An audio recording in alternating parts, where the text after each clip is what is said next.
Hello tout le monde, j'espère que vous allez bien. L'autre fois, j'avais partagé avec vous la recette de la génoise au moringa. Cette fois-ci, c'est la génoise au bissap. Donc c'est exactement la même méthode que j'avais utilisée pour faire la génoise au moringa.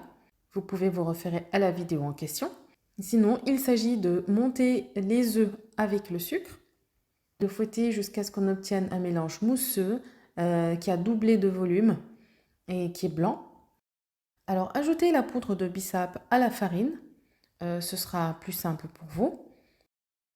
Donc, une fois que j'ai fini de monter les œufs, je vais incorporer délicatement la farine. Donc là, c'était une génoise nature que j'avais faite. Donc du coup, j'ai pas pu filmer la version avec le bissap, mais c'est exactement le même principe.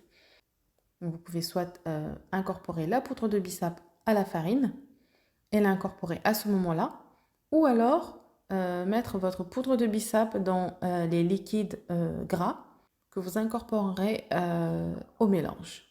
Je vais prélever un petit peu de pâte que je vais ajouter au mélange huile et beurre. Cela nous permettra d'incorporer les matières grasses plus facilement à la pâte sans la faire retomber. Alors une fois ma pâte prête, je mets enfourner une trentaine de minutes, ça dépend de la grosseur de votre gâteau bien sûr. Alors pour ma part, j'ai utilisé cette génoise pour faire un très bon layer cake. Je vous mets la recette en description.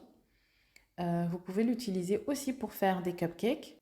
Par contre, si vous voulez un cake au bissap assez consistant, qu'on peut manger en goûter, ou alors avec de la chantilly à côté et des fruits rouges, etc. Je vous mets la recette du cake au bissap. Voilà. Donc il est un petit peu plus consistant, ça fait un peu plus gâteau, alors que celui-ci est plus léger. Il est ferme, mais il est plus léger et il est idéal pour les layer cakes. Alors pour ceux qui aiment les layer cakes ou qui aiment le cake design, je vous mettrai le lien vers ma chaîne de cake design où je partage des astuces, des recettes. Si ça vous dit, vous pourrez y faire un tour. Donc voilà, c'était tout pour aujourd'hui. Je vous dis à très vite pour une nouvelle recette.